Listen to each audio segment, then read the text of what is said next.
Hello students, देखिए हमारा अगला क्वेश्चन है बिहार बोर्ड का जो एमसीक्यू चल रहा है सेट 2 का, उसका 44 नंबर क्वेश्चन है। देखिए 44 नंबर क्वेश्चन क्या कहता है, इसको समझा जाए। देखिए 44 नंबर क्वेश्चन कहता है बिंदुओं 3-4 किस चतुर्थांश में स्थित है। बिंदु 3-4 किस चतुर्थांश में स्थित है। ऑप्शन ए प्रथम में, ऑप्शन बी द्वितीय में, ऑप्शन सी तृतीय में, ऑप्शन डी चतुर्थ में। मतलब किस चतुर्थांश में स्थित है। तो याद रखिएगा कि पहला चतुर्थांश में x और y दोनों फर्स्ट में पॉजिटिव होता है। दूसरा चतुर्थांश इसमें x निगेटिव y पॉजिटिव। तीसरा में x भी निगेटिव y भी निगेटिव और चौथा में x पॉजिटिव y निगेटिव। देखिए ये होता है पहला चतुर्थांश में दोनों निगेटिव दोनों पॉजिटिव, दूसरा में x निगेटिव y पॉजिटिव, तीसरा में x y दोनों निगेटिव, चौथा में x पॉजिटिव y निगेटिव। ये चतुर्थांश में होता है। तो देखिए इसमें बोला है कि बिंदु 3-4 किस चतुर्थांश में होगा। तो x पॉजिटिव है y निगेटिव है। तो x पॉजिटिव y निगेटिव किसमें होता है, चतुर्थ में। तो ये हमारा फोर्थ पद में होगा, फोर्थ चतुर्थांश में होगा। ऑप्शन डी क्या होगा, सही होगा। देखिए अगला क्वेश्चन देखिए।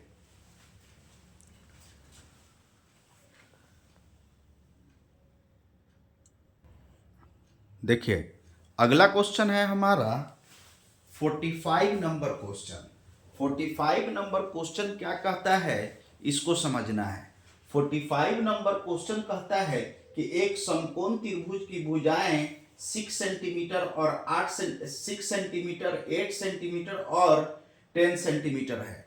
एक समकोण त्रिभुज है जिसकी भुजाएं हैं 6 सेंटीमीटर 8 सेंटीमीटर 10 सेंटीमीटर। सबसे बड़ी भुजा पर डाले गए लंब की लंबाई क्या होगा। ऑप्शन ए में 4.8 होगा, ऑप्शन बी में 5 सेंटीमीटर होगा, ऑप्शन सी में 6 सेंटीमीटर होगा, ऑप्शन डी में 8 सेंटीमीटर होगा। क्या होगा, तो पहले फिगर से समझिए। फिगर याद रखिएगा कि ये फिगर है। देखिए तो हमारा क्या होता है, ये मान लीजिए 6 सेंटीमीटर है और ये 8 सेंटीमीटर है, तो ये 10 सेंटीमीटर होगा। सबसे बड़ा भुजा ये होगा। यहां पर 90 डिग्री बन रहा है, समकोण त्रिभुज है, तो यहां पर 90 डिग्री बनेगा। तो 90 किसके बीच बनेगा, 6 और 8 के बीच बनेगा। और 90 का सामने वाला जो भुजा होता है वो कर्ण होता है, जो सबसे बड़ा भुजा होता है। अब देखिए कर्ण तो ये सबसे बड़ा भुजा है। तो अब बताया है कि सबसे बड़ी भुजा पर डाले गए लंब की लंबाई। मान लीजिए यहां से हम सबसे बड़ी भुजा पर लंब डाल दिए, तो ये लंब की लंबाई, ये मान लीजिए कि यही लंब की लंबाई कितना होगा।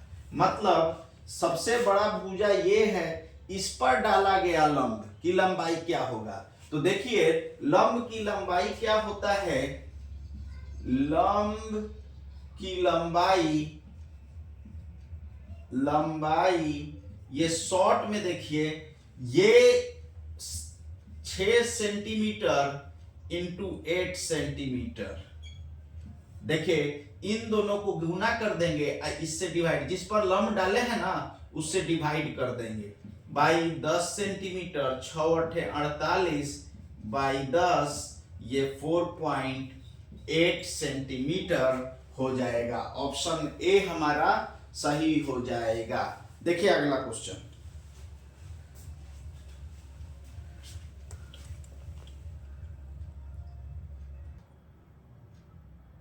देखिए अगला क्वेश्चन है मेरा, अगला क्वेश्चन है 46 नंबर क्वेश्चन। देखिए 46 नंबर क्वेश्चन क्या है कि एक वृत्त के दो समानांतर स्पर्श रेखाओं के बीच की दूरी 16 सेंटीमीटर है, तो वृत्त की त्रिज्या क्या होगा? ऑप्शन ए में 4 सेंटीमीटर, ऑप्शन बी में 8 सेंटीमीटर, ऑप्शन सी में 16 सेंटीमीटर, ऑप्शन डी में 32 सेंटीमीटर। क्या होगा? तो समझिए, यहां पर वृत्त है। अब वृत्त पर दो समानांतर स्पर्श रेखा, मान लीजिए कि ये स्पर्श रेखा और ये स्पर्श रेखा, ये दोनों स्पर्श रेखा क्या है? समानांतर है। ये P पॉइंट पर और ये Q पॉइंट पर और यहां पर 0 है। तो दो समानांतर रेखा, इधर AB इधर CD, ये दो समानांतर रेखा है, दो समानांतर स्पर्श रेखा AB और CD है जो P और Q को टच करता है। तो बीच की दूरी दिया है, देखिए बीच का दूरी दिया है 16 सेंटीमीटर। बीच का दूरी, दोनों स्पर्श रेखाओं के बीच की दूरी 16 सेंटीमीटर। इसका मतलब इसका व्यास हो गया 16 सेंटीमीटर। तो ये हो जाएगा 8 सेंटीमीटर, ये हो जाएगा 8 सेंटीमीटर। मतलब हमारा यहाँ पर व्यास कितना हो जाएगा? व्यास हो जाएगा 16 सेंटीमीटर और त्रिज्या हो जाएगा, त्रिज्या हो जाएगा व्यास बाई 2। देखिए व्यास कितना? 16 सेंटीमीटर बाई 2, 2 से 8 बार में 8 सेंटीमीटर हो जाएगा। तो उसकी वृत्त की त्रिज्या का क्या होगी? तो 8 सेंटीमीटर। ऑप्शन बी हमारा सही हो जाएगा। देखिए अगला क्वेश्चन,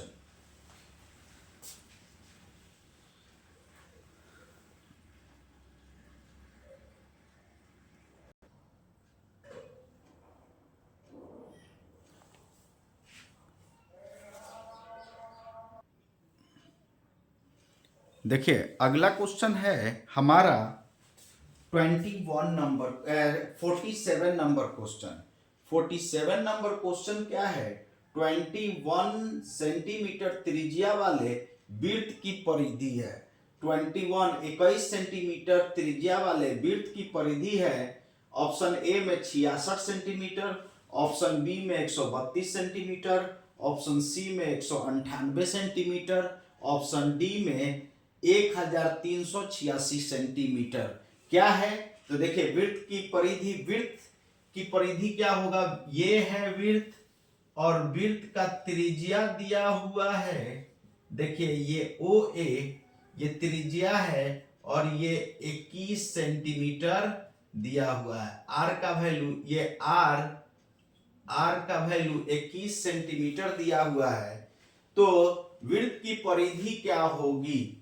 तो देखिए वृत्त की त्रिज्या जो दिया हुआ है, त्रिज्या R दिया है, R is equal to 21 centimetre. तो वृत्त की परिधि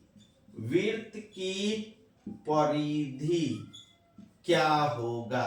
तो देखिए हम जानते हैं वृत्त की परिधि बराबर, हम जानते हैं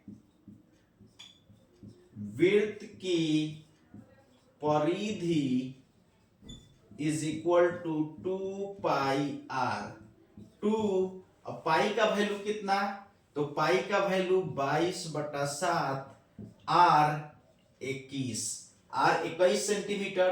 तो ये देखिए 7 तिरका 21, तो ये हो गया 2 दूना 4, 2 दूना 4, 44 गुने 3, तो ये हो जाएगा 3 चौका 12, 3 चौका 12, 1 13, 132 सेंटीमीटर। और 132 सेंटीमीटर कौन सा ऑप्शन है? ऑप्शन बी का चुनाव हमारा सही हुआ। देखिए यहाँ पर आज का वीडियो हम समाप्त करते हैं और कहना चाहते हैं कि ये जितना भी क्वेश्चन बताता हूँ ये सब टेलीग्राम में हम ऑलरेडी गेस करके दे चुके हैं। मेरा टेलीग्राम चैनल का लिंक जो है हर यूट्यूब वीडियो के डिस्क्रिप्शन में दिया हुआ रहता है, वहां से जाकर आप मतलब ये क्वेश्चन सब ले सकते हैं। जो VVI क्वेश्चन है एग्जाम के लिए फ्री ऑफ कॉस्ट ले सकते हैं। और तैयारी कर सकते हैं। और देखिए, मेरा काम अच्छा लगे तो मेरे चैनल को सब्सक्राइब कर लीजिए और बेल आइकन दबा दीजिए। Thank you so much.